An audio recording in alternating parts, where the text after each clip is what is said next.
Welcome to the Orange Hammer Podcast. My name is Corbett Storick. I've been a licensed general contractor for 8+ years, specializing in new construction, renovation, furniture building. I'm the son of an architect and an interior designer, and I've been surrounded in this industry since birth, watching all aspects from concept, design, build, punch list, and of course, all the problems that come up in between. In my time in Durham, North Carolina, I've noticed a significant gap in knowledge between homeowners who need work and the people who do the work. On this podcast, I hope to break down the process of homeownership from the perspective of both the homeowner and the contractor in an effort to help raise the knowledge of homeowners about their homes and the construction/renovation process. I hope you enjoy. If you're enjoying the Orange Hammer Podcast, or if you have a topic that you want covered, or have recently done a project, please contact the Orange Hammer Podcast. The Orange Hammer Podcast is on Instagram and Facebook. Please like and subscribe, share on whatever platform you're enjoying your podcast on. Also, check out our YouTube channel, The Orange Hammer. The Orange Hammer Podcast is proud to be brought to you by CRS Contracting LLC for all your construction and handyman needs, new buildings to renovations, furniture building, EV charger install, or even a TV mounted. You can call me, Corbett Storick. It'd be my pleasure to help you. You can find me on Instagram at CRS Contracting. WSDG, the Walter Storick Design Group, specialists in architectural and acoustical consulting. Check out WSDG.com. And Taylor Bragg, for all your artistic needs in all mediums. You can find her on Instagram at brag_about_art. That's brag, BRGG, with 2 G's. She's the fantastic artist behind the Orange Hammer logo, and she did my fantastic table painting of my podcasting table.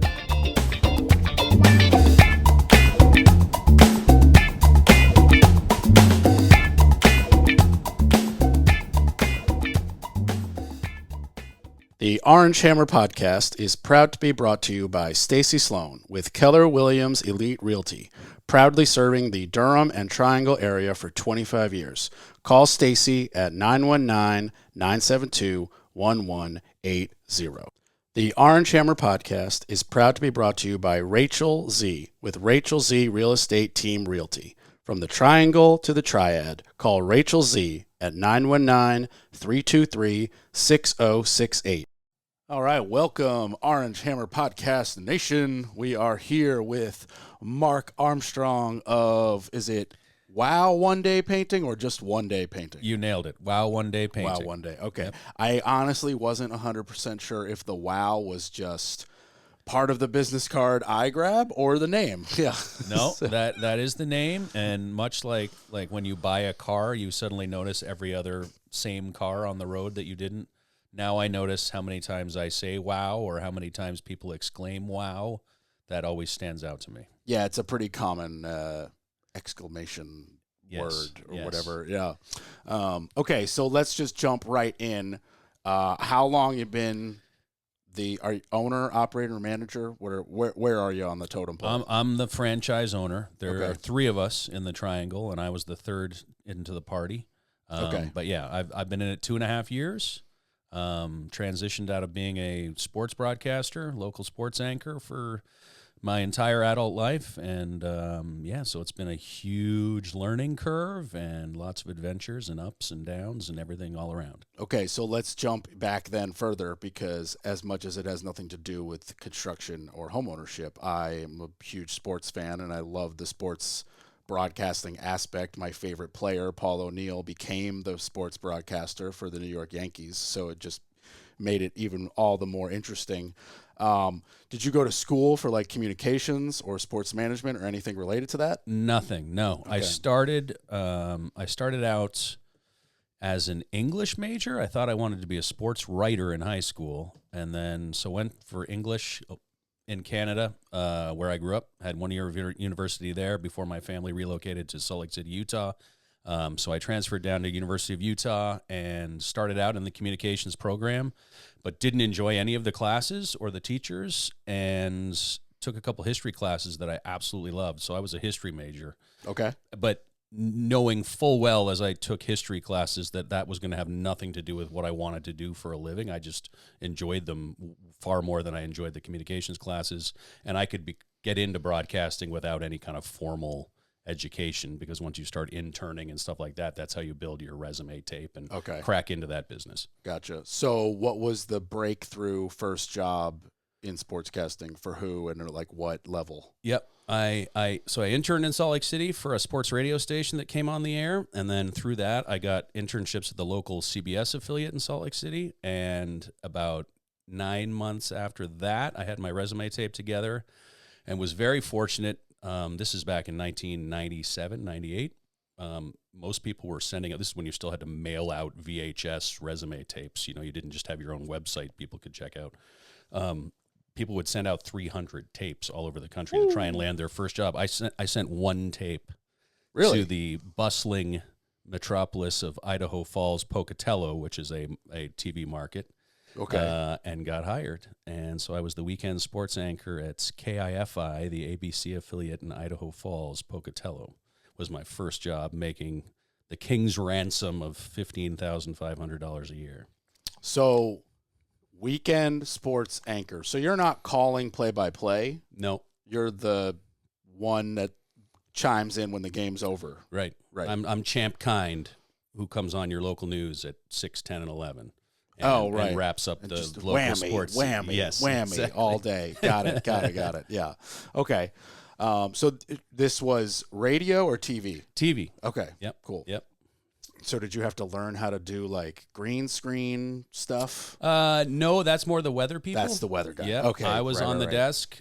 We did some, we had a Friday night half-hour sports spectacular show that involved some green screen stuff, but not ever me referencing anything on the green screen. It was just me standing in front of it with graphics behind me, but I didn't have to navigate the green screen. Yeah, that seems like it's more complicated than it looks. Like that seems like a legitimate skill that those weathermen probably get like taken advantage of for. Yeah. I mean, like anything, I'm sure once you've done it a half an hour, you probably have it sorted out because they have monitors at the side as reference points, so you're not completely flying blind in that regard. You have lots of aids to help you out. Okay. See, I didn't even know that. There you go. See, I thought it was like you had to really rehearse that and know, like, okay, push the arm to the left as the wind breezes, and I can't see the wind breezing. Listen, I'm sure I didn't study meteorology or weathercasting, obviously being a sports guy, but I'm sure there are maybe savants in front of a green screen who can really make that thing sing versus people who are just kind of functional. Have you seen The Weatherman, the movie? No. Okay, it's hysterical. It's like a dark comedy, so it might not be your cup of tea. I find it hysterical. It's Nicolas Cage, and he like is in the middle of losing his family, and he's the weatherman, and he's like fighting to get like the New York City job, and he eventually he gets into archery of all things, and that's like a big section of the movie. But there is this like one part where he's like interviewing, and he does green screen, and then it's like him doing a voiceover, and he's like, green screen's kind of hard. I've actually gotten really good at it. Blah blah blah, and he's like talking about it. I'm like, oh, word, it's there you go. So that's the basis of your entire knowledge of green screenery. More or less. Yeah. That's about 90% of it. Yeah. I went to one mattress factory as a tour, and they had their own painted green wall where they were shooting their own commercials. So I did get to see that. And then I've seen a ungodly amount of still pictures of how they shoot like a Marvel, like a Guardians of the Galaxy, where they have like, the director's brother is in a green suit and he's squatting somewhere, and then they superimpose Rocket later. Right. So like I get conceptually. Or the lead actor has to address a tennis ball where the animation is going to be in. Exactly. Yeah. That or like, when they have like Josh Brolin as Thanos and he's in this like mocap suit, and then his Thanos head is on a scaffolding above his shoulders like 4 feet so that the eye line is correct. Yes. Like, it's kind of cool. Now that you bring it up, at some of our, when we would make, for my previous employer, we'd make appearances at like local fairs and stuff like that. We would sometimes, one of the attractions we'd have set up is a green screen where people could come by and stand and pretend to be a weathercaster. Right. And now I have many recollections of people who would stand in front of that and be entirely confused and be turning around in circles trying to sort out. So you may have stumbled onto something in terms of the relative difficulty of that. I mean, I like anything, as you mentioned, maybe more than 30 minutes, but Yes. as you know, when you've done it for 6 months or 6 years, or these weather guys, I don't keep track of how long a weatherman has his job, but I would imagine you get really good at it the more you do years, it. yeah. Many Yeah. years. Seems like a lucrative gig to be the weatherman. Well, in this gets to why I eventually transitioned out of TV, in that the sports guys are universally devalued now. Interesting. Consultants in the news industry and management in the news industry, they think nothing of sports people, and it's I'm shocked 0% just Yeah. with like the rise of ESPN. Like, why would you get sports news from the regular news when I could just go to sports TV 24/7? now you're sounding like a consultant. Or ESPN app for that Well, matter. what I would say to you, Corbett, is Bring it we're on. not Let's covering fight. the ESPN material in local sports. We're covering local sports that you're not going to get on ESPN. I think I could Google your local sports. Well, you can. The age of the internet, I'm not going to dispute completely. Changed the game. But why would that same argument not be true of weather? Wait, do you mean Why like would that local same sports, argument like- not be true of news? No, I mean the argument stands for Yes. the whole thing. I don't Right. watch the news. Right. Yeah. Right. But that's for other reasons we don't have to get into. But like when you say local sports, you mean like the high school team? High school, or in an area like this, Duke, North Carolina, NC State, the Carolina Hurricanes, high school, you name it. There's just a lot of stuff you're not going to get. Yeah. If you watch Sports Center on ESPN, you're not going to see highlights of that stuff. Do you listen to on the radio 99.9 The Fan? I do. ESPN. Okay, so and maybe you don't know, but you're definitely the smartest person in this realm that I've ever spoken to. When you listen to like I can't remember his name, but it's like the 10 a.m. show. He's clearly a North Carolina guy, and he's talking about like national stuff sometimes. but Adam he's, Gold, are you talking about? I think it might be Adam Comes on Gold. at noon. Yeah, okay. Yeah. Yeah, I think that might be it. Yeah. He's obviously like a North Carolina guy, focusing on Canes, focusing on North Carolina. He's a New Yorker, sports. actually.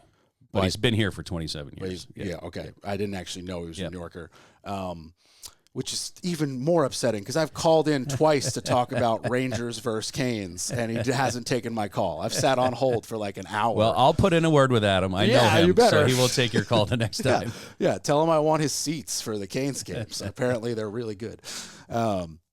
So is that 99.9? Is that Adam Gold show like America is getting that at noon, No, or that's just here? no. I think, and don't quote me on this because I don't have intimate knowledge, but I think he is streamed statewide. Okay, So I think there's a network of stations that carry his show. okay, and And then so the like, show that follows him is strictly in the triangle in the 99.9 footprint. what about like when they are airing the Canes game? Is that just here, or is that the nation? I would think, and again, I'm not for certain on this, I would think there would be a Canes radio network of sorts. Like, for a UNC football or basketball game, there's a whole UNC radio network that carries it in every corner of the state of North Carolina and probably into some neighboring states too, Right. because of the audience. Now, the Canes audience is not as large as UNC's. Really? Generally speaking. Huh. So their network wouldn't be as far flung. But I would imagine if you're a Canes fan in the Triad, there's a way to listen to Canes games on the radio there. I'm guessing. Oh, that's a different question. No, there's so many amazing ways to get your sports because I'm listening to New York sports in North Carolina, Yes. and you could definitely get them. I'm just thinking like 99.9 is a station everywhere, but probably like, I don't know, in Arizona, you're probably getting the Coyotes game correct. versus in here you're getting, unless they're playing and each you're other. you're not getting the Adam Gold show Yeah. in Arizona. no. Okay, so he's, and this is, I'm not shitting on Adam Gold at all, big fan actually, but like he's a level or two away from being on that nationwide, or does that even happen in radio? What happens in radio is, I mean, it's all relative to your personal aspirations, of course. So I would think Adam, when he arrived in North Carolina 27 or whatever years ago, may have had aspirations of going back and being, a New York City sports radio host or something like that. And then you come, like what happened for me, and and this may not be Adam's story at all, but what happened for me is I got hired to come down here as the local sports guy at ABC 11 in 2004. And I just figured I didn't know anything about this area other than the teams I knew I'd be covering, which was super cool. I'm like, yeah, absolutely. But I figured I'd probably be here 5 years and then move on to whatever was next. And then I got here, and I'm like, this area, this sports scene is incredible. I got rid of my agent. I said, I don't need you anymore because I'm not trying to go anywhere else. This is where I want to be. I didn't have aspirations of going to ESPN or being in New York City or LA or whatever. I didn't care about that. I just wanted to make a good living in an area that I, could raise a family in and love the sports scene. And I found that here. What sports were you big into growing up in Canada? I obviously hockey. I never played organized hockey, but I played street hockey just about every day. Big Toronto Maple Leafs guy. But I was a soccer player growing up. Okay. And tennis player. I was tennis as well. Basketball. I mean, I played just about everything in high school. So I just love sports in general. Like the best birthday gift my parents ever got me was a subscription to Sports Illustrated. Back in 1983, I still remember getting the first issue out of the mailbox, and it had Rod Carew on the cover. I don't actually know who that is. You do or you don't? I don't. Oh, one of the Who is legendary hitters in Major League Baseball history. Clearly, he was before with my time. the California Angels. Okay, but he before they became flirted the with Anaheim Angels. Yes, flirted with batting 400, I think, that summer, and then which is why he was on the cover. So okay. I know the significance of that. Yes. Big enough. I'm a very big baseball fan, but more Yankee knowledge than yes. anything else. So I would read those things cover to cover. So I just knew I wanted to be in sports in some form or fashion. Congrats, I guess, out to the Texas Rangers for bringing home that World Series trophy. Yes. That's pretty cool. Yeah. First one, I think, for their franchise. Yes, I read that. Yeah. I am not a baseball guy. Okay, fair enough. And I watched the Blue Jays growing up too, and Toronto's a pretty good baseball town.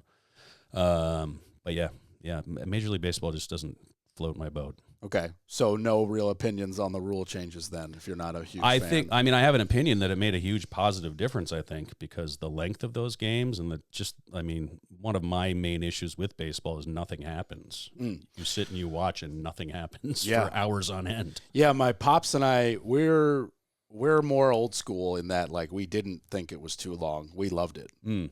But I'm watching new games this season, and I'm like, okay, this is the same amount of action that I'm used to.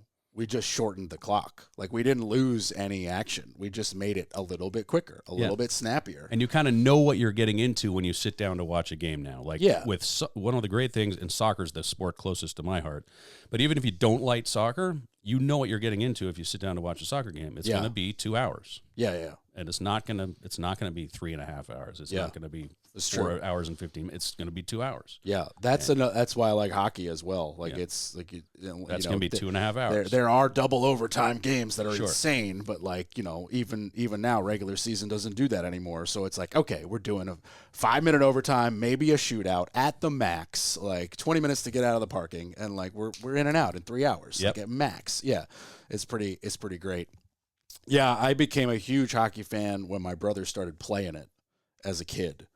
And then he got me into the Rangers, and I've just been a diehard ever since. So were you there last night? Or was that game in Madison Square Garden last night? That was in New York. That was. Yeah. But I was playing kickball, so I was not. I wasn't even watching it. But I loved it this Tony morning. D'Angelo getting his ass lit on fire. I'm all about that. All about that. Yeah. I'm all about that. Yeah, I mean, it's going to be interesting. Right now, the Rangers are breaking their own records, which is weird. As an original 6 team, you would think that they would have set these records already. And they have 6 new guys and a new coaching staff. So it's going to be very interesting. And an owner who publicly said, I don't like being the owner of the team, which made me go, why are you the owner then? Sell that and or lie. Don't say that in the papers. Like, if I was your staff, I would not be very enthusiastic about it. But it hasn't manifested itself negatively like, say, James Dolan's ownership of the Knicks. It's the same guy. Oh, okay. See, yeah. I'm showing my ignorance there. The same dude owns the Knicks and the Rangers. Wow, so his virus hasn't infected the Rangers as best we can tell. Well, I mean, we haven't won since you're not a Ranger fan. The Rangers have not won since before 94? I was a fan, 94. Yeah. I would have been 67 for the Leafs. I would have been You've 3 won years very old. recently. Yeah, 67 for the Leafs. Oh my God, that's so long. Oh man, yeah. Sorry, that sucks. Just be a Canes fan. It's easier. No, well, Yeah. we are. My kids are Canes fans, so yeah. I'm a Canes fan until they play the Rangers, and I honestly mean that. I've got Canes jerseys. I go to Canes games when they're not playing the Rangers. Wear my Canes gear. Root for the Canes. I know You've most got a of their Canes players. flag outside your house. I saw. Yeah, if it's I'm not next to the mistaken. Ranger flag, Yep. and I don't know if you saw the front doormat, but it says a house divided with Rangers and Canes. My brother got it for me, which is pretty accurate. When they play each other, I'm a Ranger fan. So it's just that simple. But, you know, like if the Canes are in it, I'm going to pay attention, like playoff time for sure. Yeah. Plus, I love that they have a player coach. You know, like it's hard to give Rod any crap. Like he was the captain of a championship team. If he's telling you to do something, it's because he literally did it, and you know it's what it takes. And he still works harder than any player yeah. on the team. Yeah. I saw like a picture of him having like football catch on the field. I think it was before one of those outdoor games, and like he still is as jacked as a player. Shredded. I was like, he's like 50 years old. What is going on? Yeah. Like he clearly is just working out alongside all of his guys.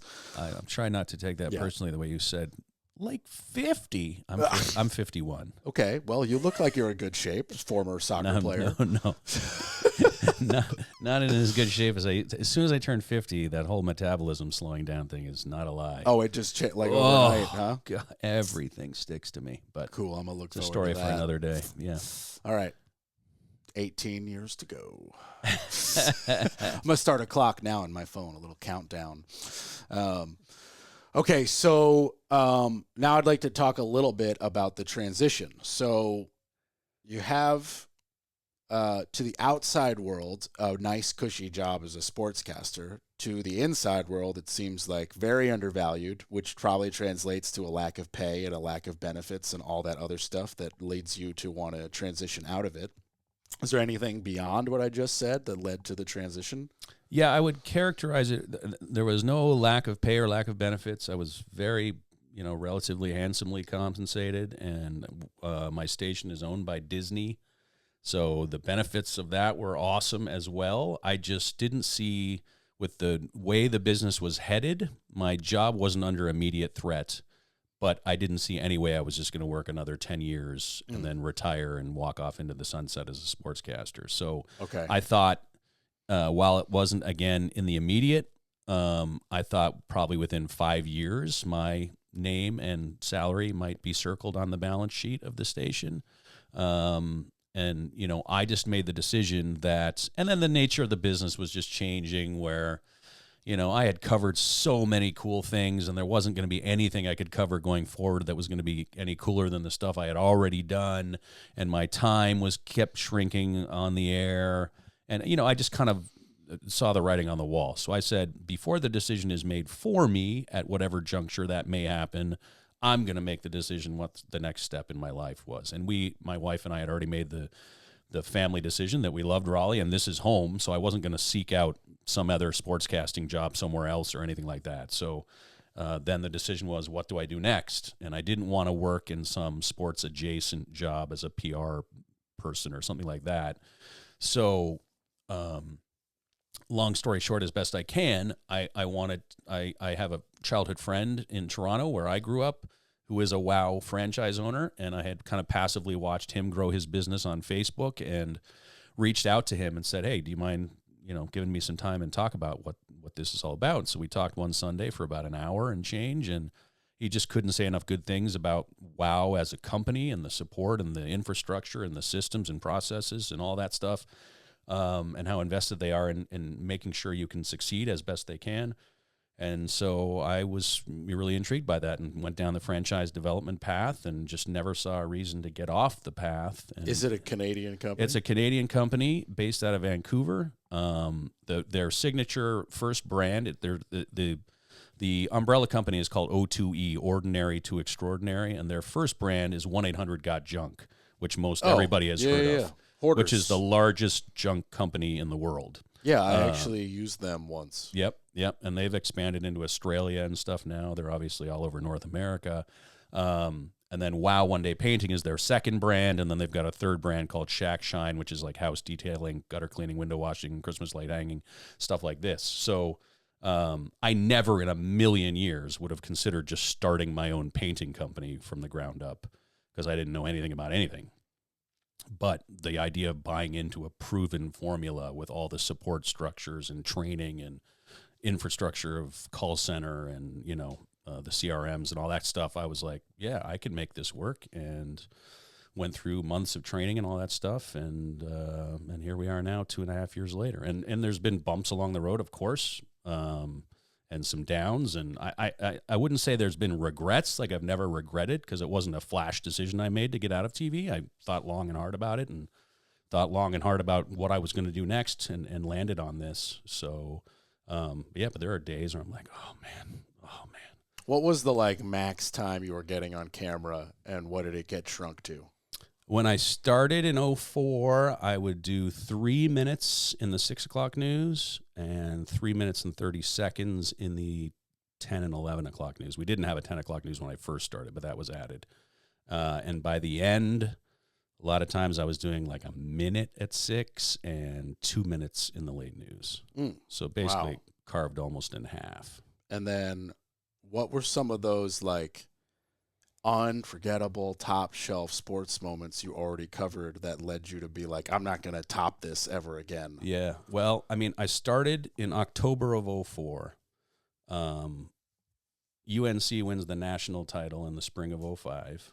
So I immediately get to cover a national championship winning basketball team, go to the Final Four in St. Louis, which was awesome.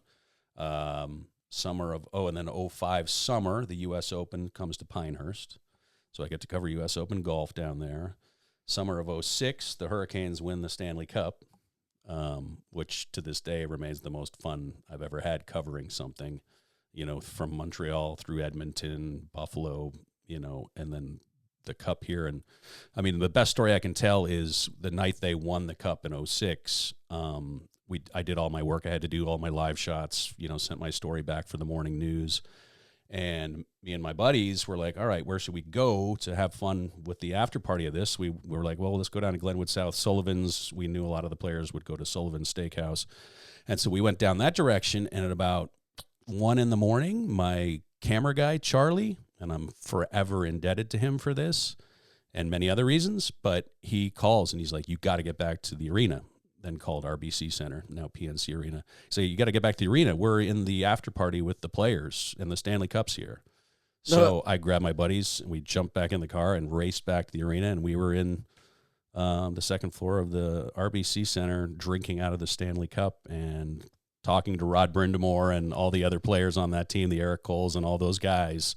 We were there, and it was just impossibly cool that they allowed us to be in there with their families and stuff like that, and probably was some kind of ethical breach of journalism, that we're in there. You had already sent everything in. We're sports guys. Who cares? I'm not going to let this moment pass. Are you kidding me? And so it's been a joke with all my buddies from back home in Toronto.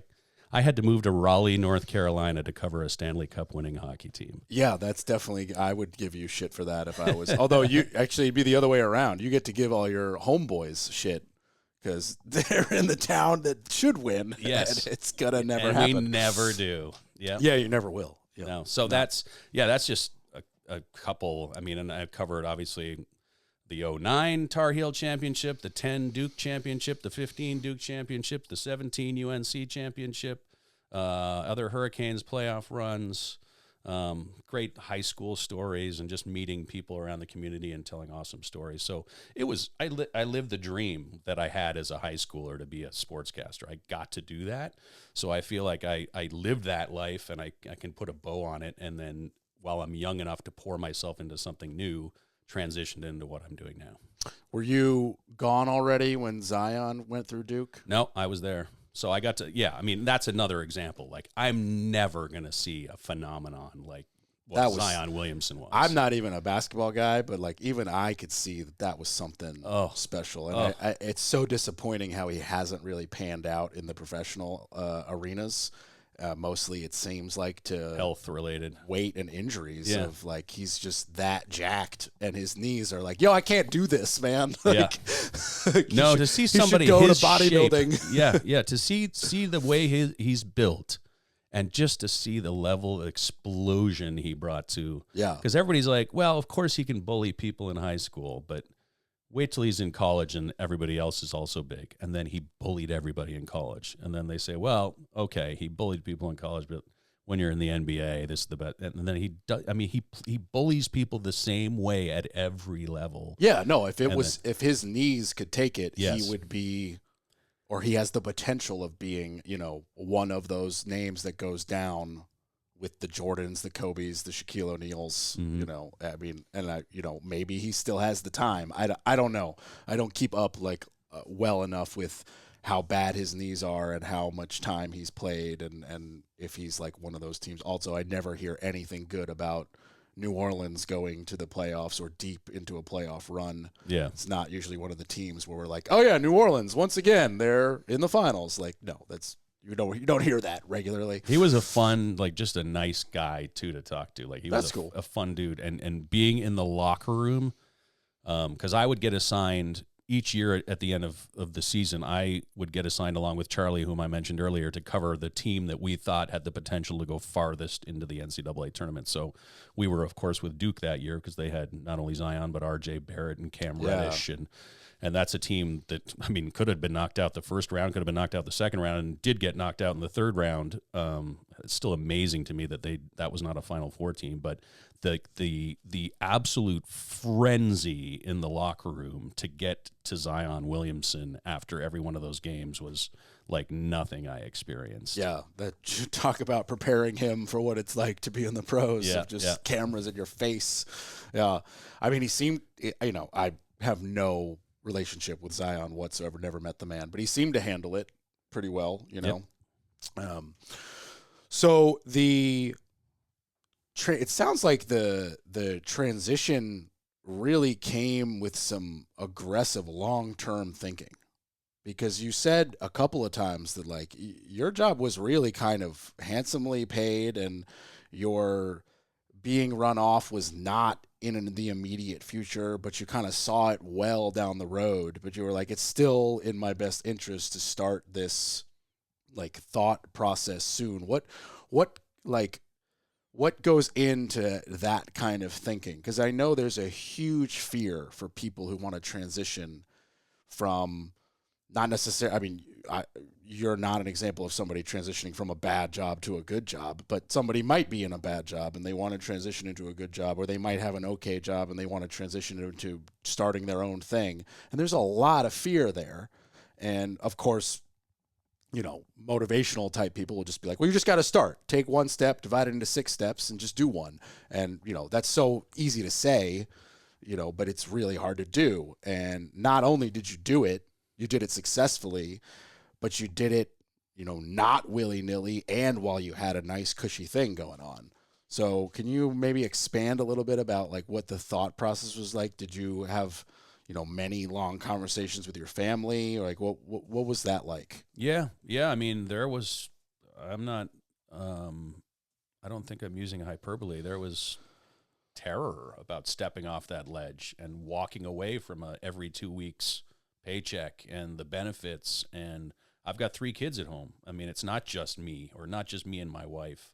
I've got How old were your kids at the time? Well, that was just 3 years or 2.5 years ago. So I've got 13-year-old twin boys and an 8-year-old boy. So they were, 10 and a half, 11, and 5. Okay. So young. And many years ahead where they depend on dad to bring home the bacon, as it were. Yeah, absolutely. So that was my primary fear, is how am I going to continue to support my family as I start a new business. Now, I knew I was going to take a significant pay cut.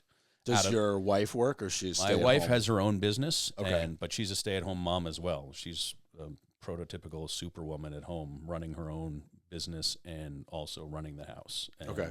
I couldn't do anything without her.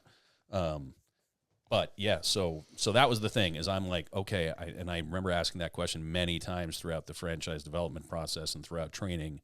And part of the training with WOW is you speak to other franchise owners who tell you. They don't. It's not just PR. They're like, oh, it's great, man. Come on and join the team. Like, they give you the reality of what it's like running the franchise. And I would ask every one of them, like, how much do you take out of the business each month? Like, how much are you able?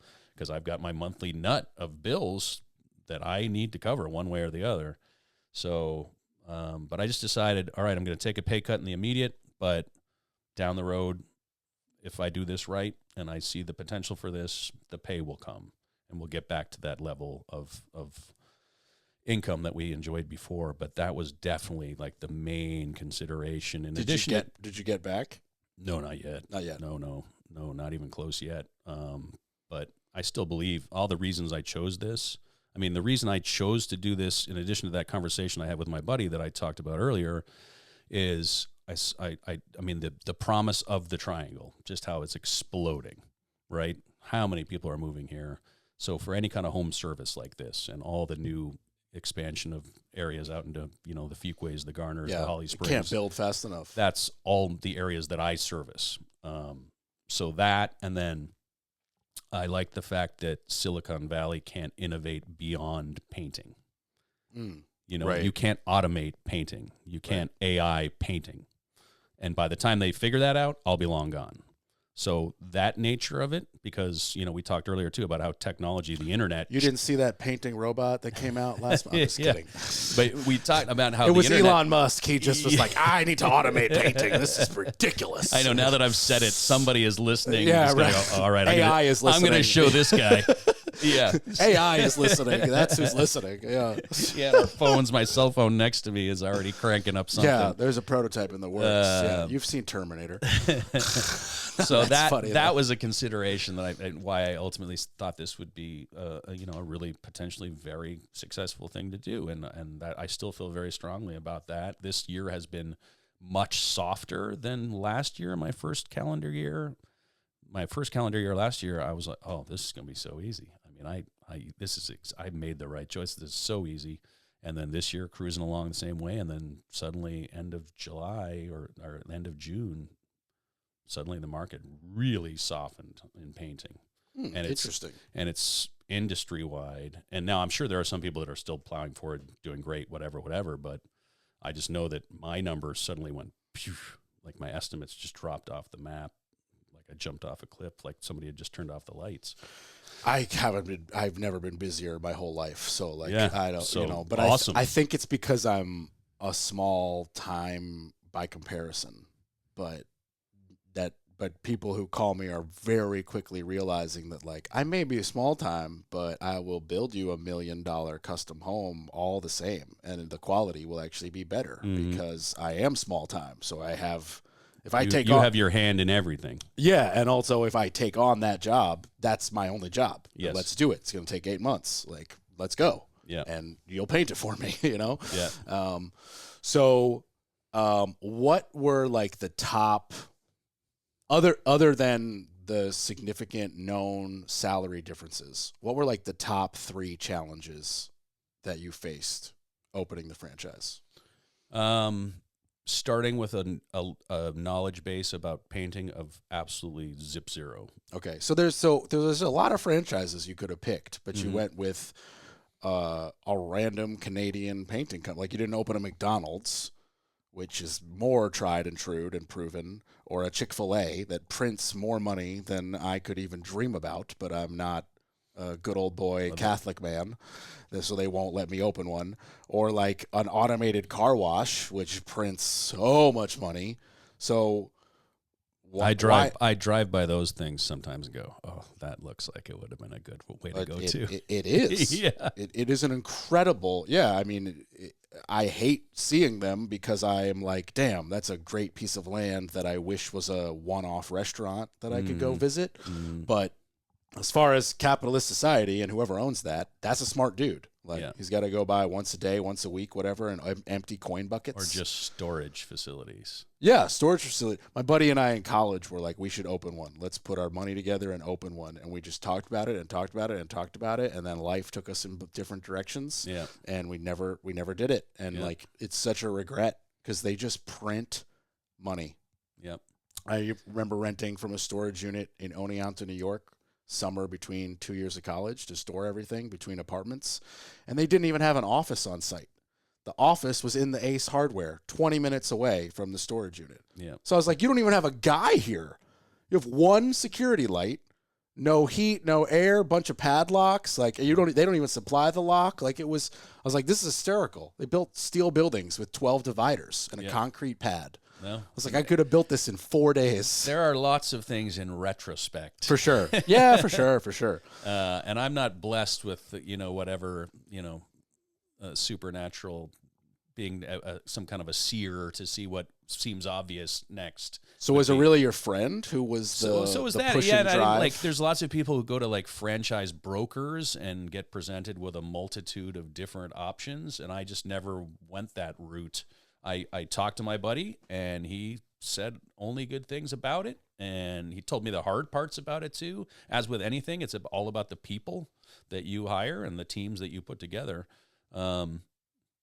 But I just didn't. I don't know. I spoke to my buddy, and I started speaking to their franchise development guy, and I just decided, all right, I'm going to try this. And my fears were about the money, as I said, and my fears were about I don't know anything about running a painting company, and I don't know anything about being a small businessman, and all of this is going to be entirely new to me, and all of my life that has led up to this has had absolutely nothing to do with what I'm going to be doing now. But, you just have to be confident in yourself, and with the training and with the support systems that WOW and had in place, that I can make this go. I'm a smart guy. I can go into customer homes. I know I can sell, because the blabbering, I can talk the paint off the wall.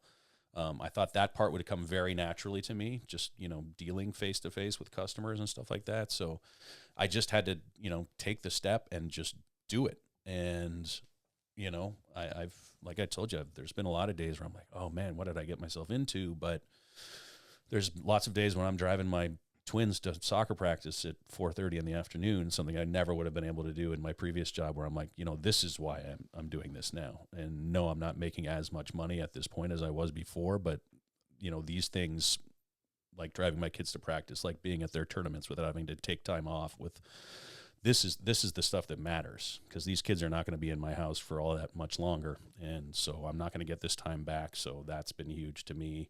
And then it's really satisfying to do a great job for customers. I mean, to hear it in their voice, to see it in their face when you deliver the service that you promised you would deliver to them, and they are overjoyed with it. And so let's break down what you guys service. So exterior paint jobs. Yep.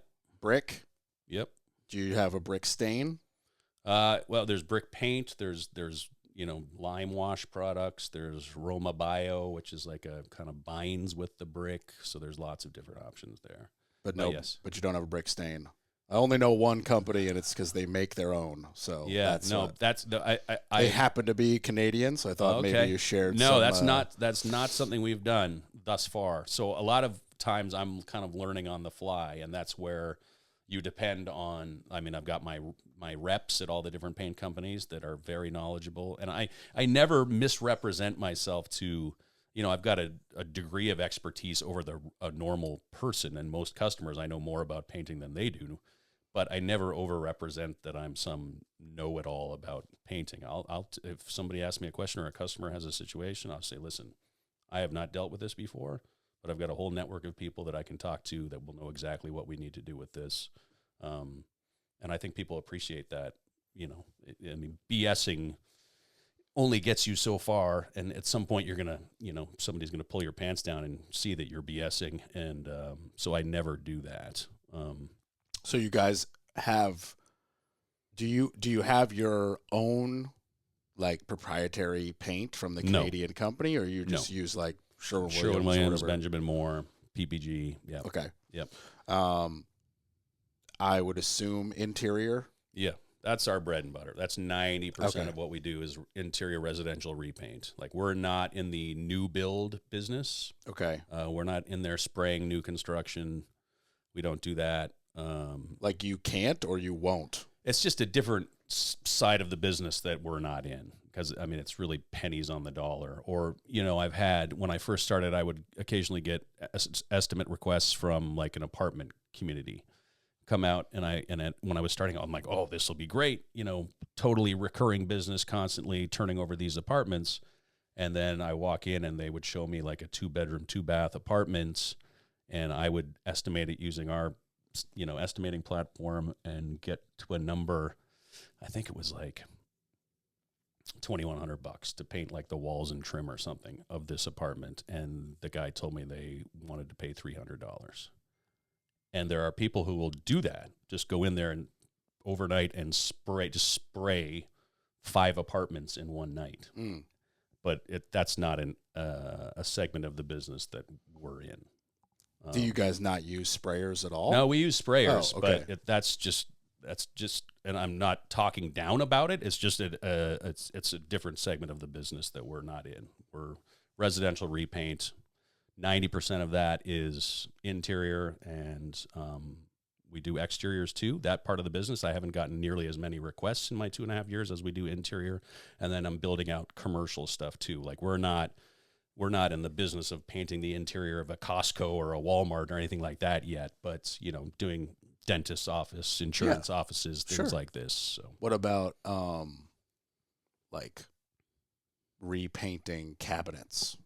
Yes. Yeah. Yeah, we do cabinets. Mm-hmm. We've done lots of cabinet jobs, and I mean, one of the things that's cool about painting is, how fundamentally it changes the whole feeling of a house. If you change the color scheme, it really changes the whole way a house feels when you walk into it. Oh, yeah.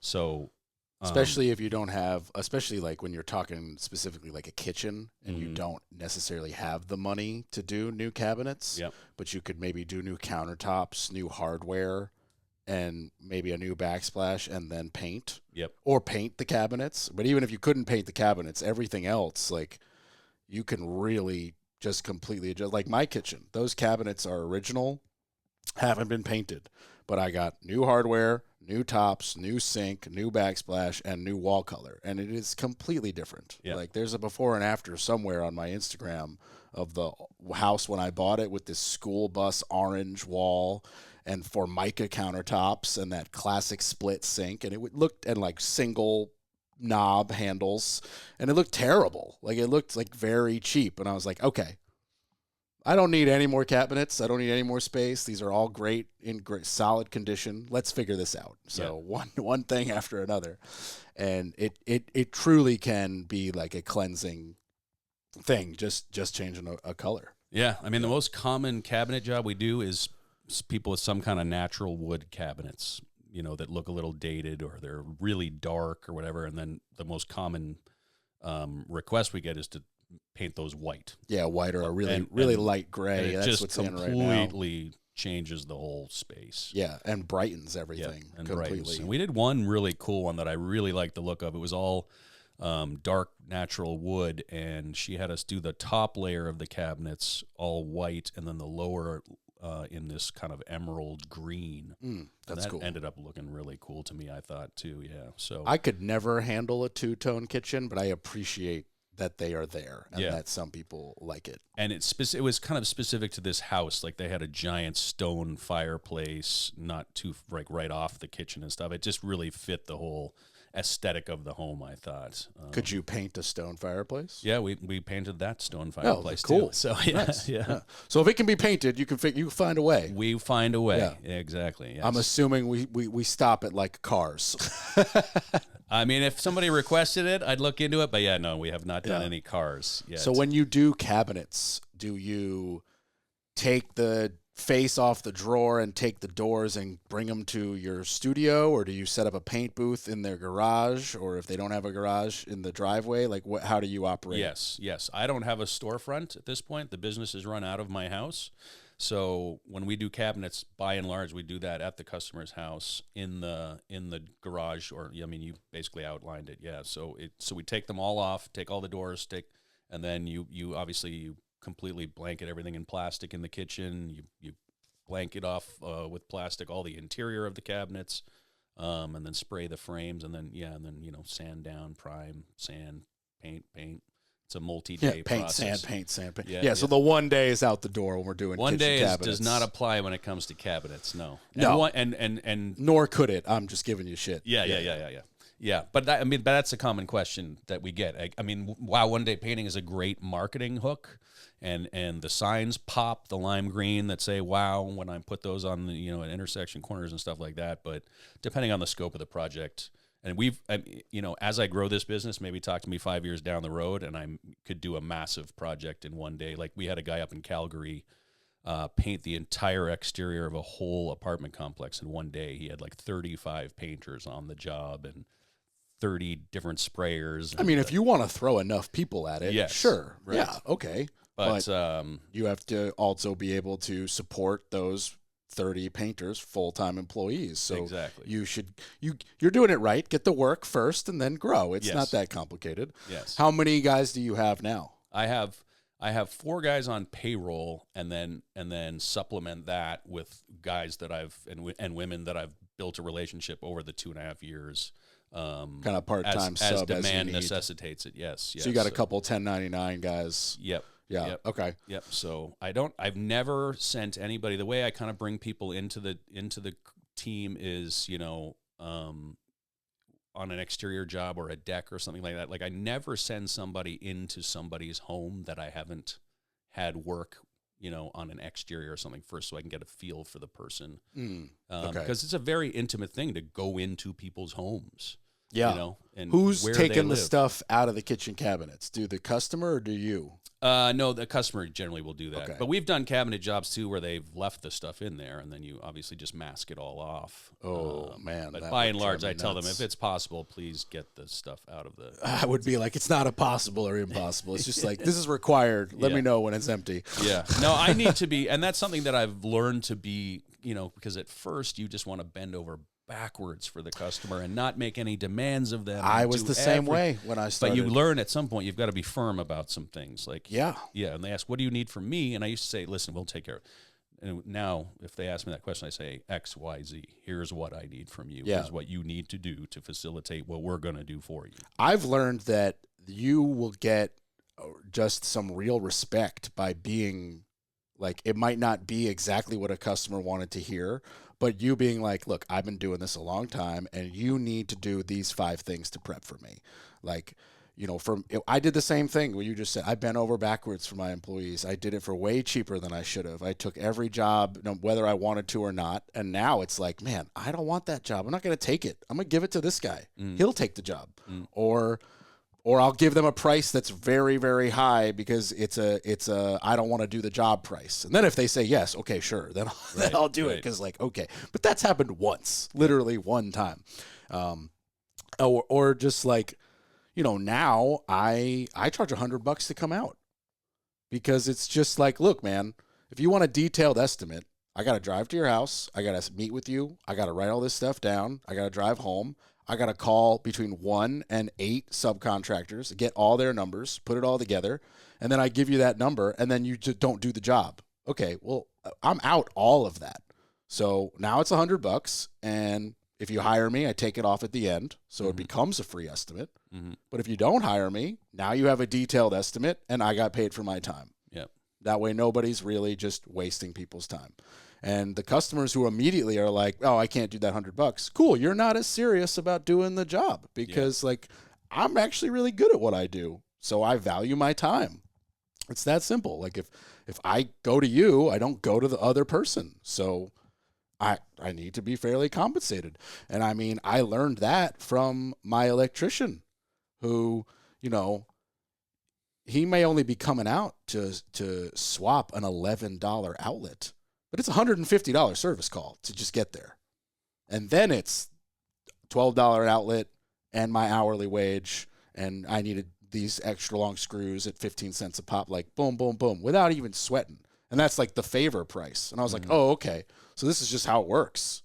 Like there is no, we'll just do everything for free or half the price because you're on hard times. Like, sorry about your hard times, but I'm running a business here. Yeah. So I have found though, like I went through that almost exact same spiel I just gave you on the phone with a customer, and he literally responded with, okay, yeah, that's actually real fair. Can I give you cash when you come here? And I'm just going to see him Sunday to quote it out, and he'll know. It was like, yeah, it made sense. Yeah. Like, it's very hard for a customer to really hear that, be a rational person, and then be like, nah, that's not how it works. Yeah, Like, if you explain it and it makes rational sense, most people will understand that. yeah, and you got to value yourself and your service that you provide. Like, if you talk very much about how you're like really proud of the quality and the service that you give, and it shows, and it sounds like it. It's not bullshit that you're just spewing off of a pamphlet that one day gave you. Yeah. And it's the same for me. So you got to value it. Out of curiosity, do you do free estimates? Yes. Okay. Yep. No.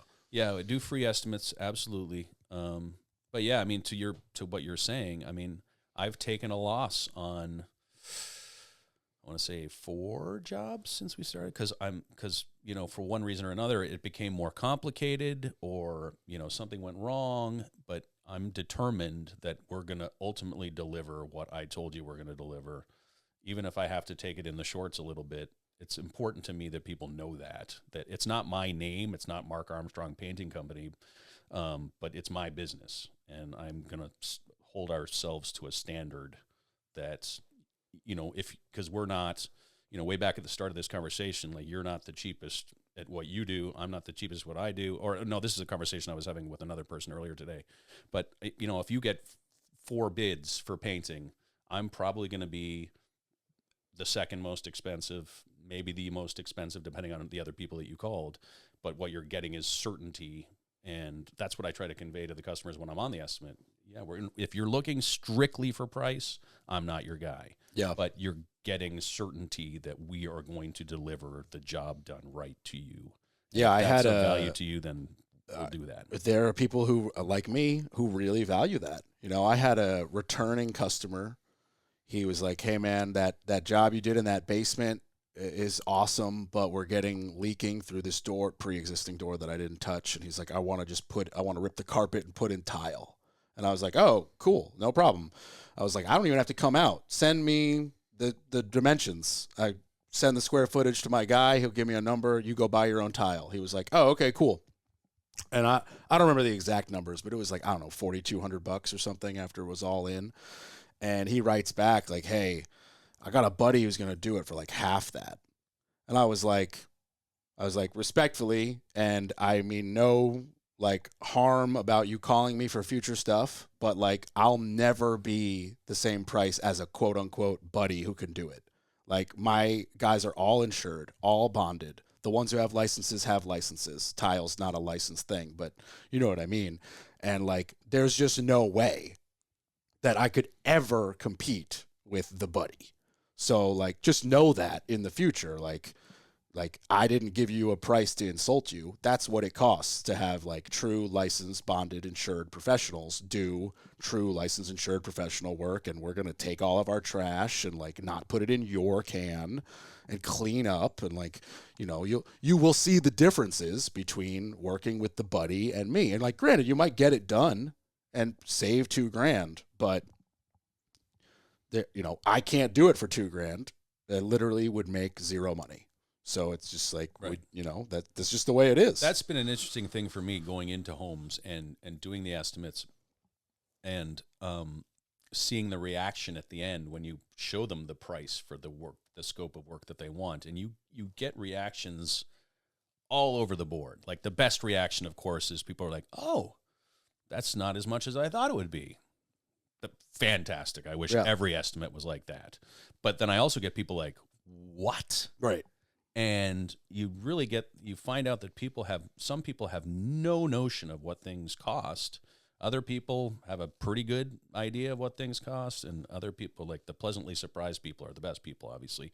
But I mean, some people, I walk out of the house, I'm like, I mean, you do realize I have to pay painters to put the paint on the wall. Yeah, we don't just throw it. Like, I'm not handing you 5 cans and a roller. And it appears, bang. Yeah, yeah. Like, so And the painting's the easiest part. I mean, the prep is really, Yes. I'm preaching to the choir for you, but for listeners, I mean, painting, especially if you're, doing an empty house repaint where all the trim already has primer and the caulking is already filled and everything, like that's a little bit less, but like you got to take all the blinds off, all the curtains off, all the outlet covers and switch covers, and then you still got to tape all of that off and mask the floors and tape every single window. Like it adds up. It is miles of tape and yards of plastic and hours of just like getting the line right, because if you have that line screwed up from trim to wall, it's going to look hilarious, and then you're going to have to go back and do it 4 times, and you can't do it till it's dry and this, that, and the third, and then you got to put a third coat on it.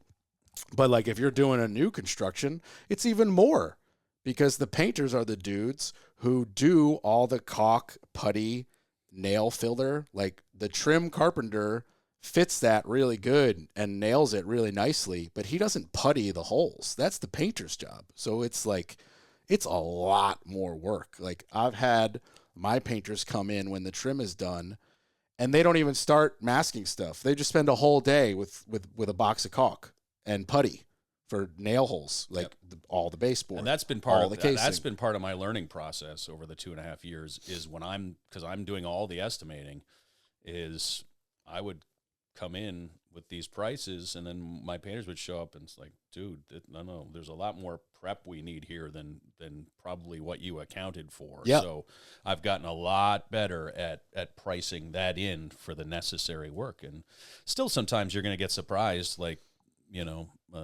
like a popcorn ceiling that you scrape, and then you see how much work needs done under that. Once right, then you just have to re-sheetrock. So there are things that, there's always going to be a surprise here or there, but definitely I've gotten a lot better because I would price myself under a rock sometimes when I was first doing stuff, underestimating the amount of prep that was going to be necessary to do the job right. So in that regard, and still to this day, I lean greatly on my painters and their expertise in terms of preparation and how to handle different situations. See, for me, I won't even do it. I'll be like, Felix, come with me. Yep. Like there's so much paint here that I need you to come and do the estimate. Yep. Like I will also measure the countertop, and we're going to do this other thing, and I'll call the tile guy, but like just come with me, because it's not like, it's so situational sometimes. Mm-hmm. But then also like I'm very lucky that my painter and my sheetrocker are one guy. So when, especially for me, like we're in the same world, but we're in different facets of construction. Like for me, I'm doing a new construction a lot, or renovations that seem like new construction when you're talking about sheetrock and paint. And a lot of times when you have a different sheetrock and painter, you have them blaming each other for the defect in the wall.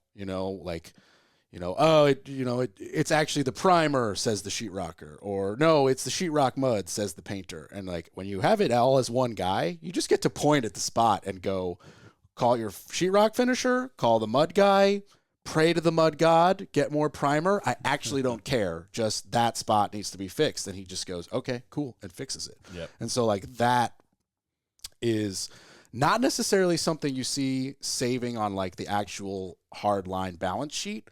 But man, if it doesn't save me a lot of headaches of having to coordinate 2 different people and listen to arguing and have everybody blame each other and then deal with 2 different schedules. I could just literally snap a picture to Felix and be like, hey man, everything's looking really good. I need you to check these 3 spots, and you forgot to caulk that one piece of baseboard. And he'll be like, cool, I'll be there tomorrow, and just does it. Yep. I lost 20 pounds out of the gate stressing.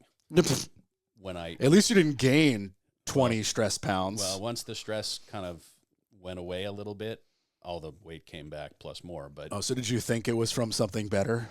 You were like, I've been walking an extra mile. I dropped 20 pounds. No, it was driving around and just not eating, just driving around doing estimates, and then stressing because when I first started, I hired painters, and I hired people that my first consideration when I hired my initial painting team was, do I trust these guys to go into the house? And then it was, I'll find out if they're actually good painters. And so I would drive around like just with my stomach churning, like thinking they were like will dangerous these guys, people. Or, no. Well, that's what I tried. Something? No, that's what I tried to like. That's when I say that was my main consideration. Like, I'm sending good people into these people's home that I can trust, because I've heard some horror stories from other WoW franchise owners, about people stealing engagement rings and stuff like that they had to pay for, and so I didn't want obviously that. And then the painting was a secondary consideration. How good of a painter is this person? So I would drive around just stressing is our painting going to be any good at the start? Because I didn't know these people, and I didn't know the quality of their work. So, but once I had my people in place that I knew are going to follow through and deliver the job that I'm promising on the front end, then that stress plummets, and then things get better. I mean, it's the same for me. It's all about your people. Yep. I don't have, I don't have direct employees, but my subs it's the same relationship. And like, I need to trust them to go into someone's house. A lot of times I'm getting calls to send people into like very vulnerable places, like the attic, the crawl space. And I need to make sure that like, dude, I have no like trust issues at this point. I've been working with some of these guys for over 10 years, Yep. The same subs. Even Felix, who I aforementioned, like we've had spats and made up because we both know we really do need each other. Like I give him not even half, but a lot of his work. And I have other sheetrockers and painters, but I don't have any sheetrocker and painter all in one. Mm. And the stress that he takes out of my life is hard to measure.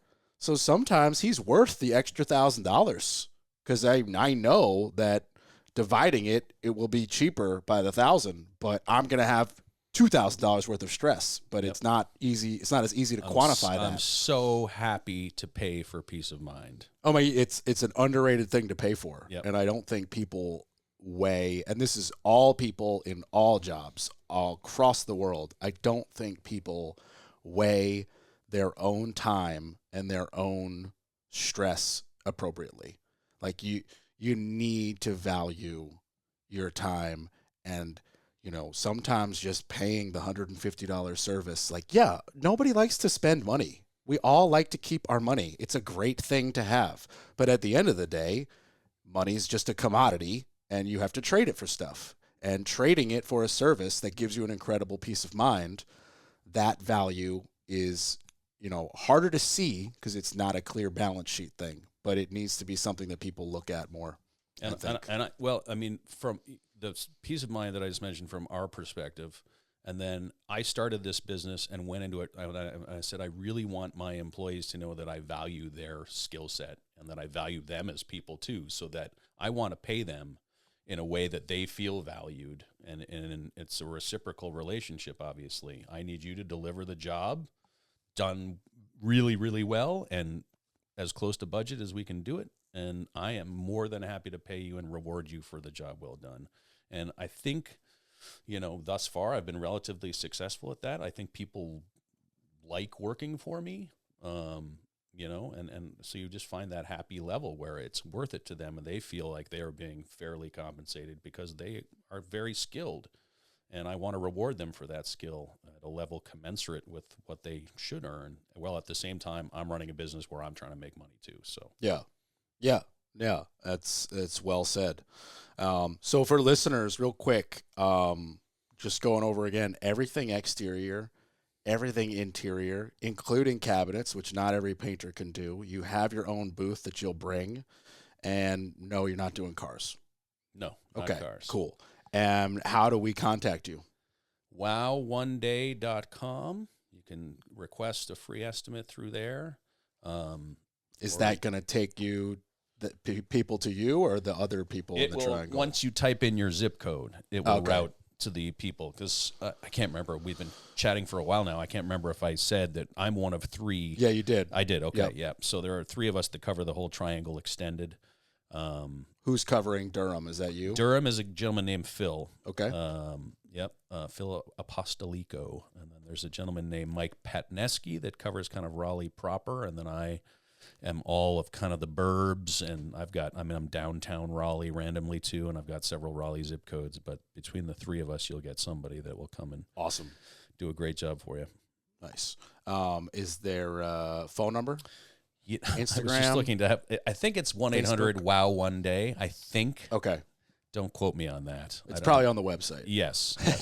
If you just wow1day.com is easier to remember anyway. And then do you have any like direct personal like marketing, like an Instagram or a Facebook or anything like that? Yeah, I've got a youngins? Facebook page that is a little tricky. I'm in the process of kind of rejiggering my marketing a little bit. So I one of the things that I had to do at my previous job on TV was I was mandated to post on Facebook, and I'm one who just loathes Facebook. So I got a guy for that if you just want to pay somebody for that peace of mind. Yes. I just did it, and I realized that not only is the peace of mind there, but it actually became the motivator for me to take more job site pictures and videos. Yes. Because I'm terrible at taking stuff. I'll take this really terrible picture of just like the finished product, and I'm like, dude, there were 87 steps over 5 weeks. I would have had 10,000 pictures that I could have, and they could have been reels and this and that and third and that. Yeah. Now that I was like, oh, now I'm spending some money on Trayvon, I should go take some better pictures. Yeah. So yeah. I got a guy. I'm okay. Good. I may take you up guy. on that because I am definitely actively searching for somebody to handle that stuff for me. So I don't even have an Instagram currently, but that will change. I'm a Twitter guy because that's where sports people live from my previous job, and I actually enjoy Twitter. Doesn't seem to be effective hanging out for in the sports construction bar. People though. But yeah, I'll post occasionally on there about my work, and like when we painted recently the Rialto Theater on Glenwood there, which is an iconic location in Raleigh. So I posted pictures of that and stuff, but it's not a business driver for me by and large. I'll pick up estimates from people randomly DMing me on Twitter or something, and it's a resource because of my previous job. I have a pretty good following on there. So I would be wasting it if I didn't occasionally talk about my business there, but no, I need help. I need help with my socials for sure. So that's something I'm actively seeking I could out. give you like 3 different people and you could basically interview all 3 of them and see who jives with you best. But there's a lot of talented people in the Triangle who that's their full-time job. In fact, I'm going Monday to one of them who I didn't hire, but just because she's a little out of my price range. But she hosts a monthly small business networking that is free. It's called the Meet and Mingle. It's in Cary at like Bond Brothers Brewery or whatever. And I could text you like the information. You can meet her directly there. You get like a free drink ticket if you're into beer. And last time I was there were like too many people to talk to. There were like 65 people. I ran out of business cards. Yeah. So cool. It's cool. That's where I met my videographer. It's a good event for sure. Okay. Awesome. So, okay, went over your services, how to get in touch. You need to definitely do an Instagram. And I guess we could quasi agree on a Go Canes thing other than last night. Now that my guys have wiped them out last night. 2-1 is far from a wipeout, but yes, you did win. Man, I don't know. It looks like we put it on the W side. You guys put it on the L side. So we're in first place in the NHL. So I'm going to brag while we can because we don't get a lot of bragging if you're a Ranger fan. Cool. So, and as always, the Orange Hammer Podcast, we're on Instagram, Facebook. I guess I actually do post on Twitter, but not a lot. Call me, 845-489-6057. Email corb@wstg.com if you want to come on the podcast or need some work or want me to talk about something interesting. And there you go. Mark, this was fun. I really appreciate you coming. It was great. Thanks for having me, bud. Bye, everybody.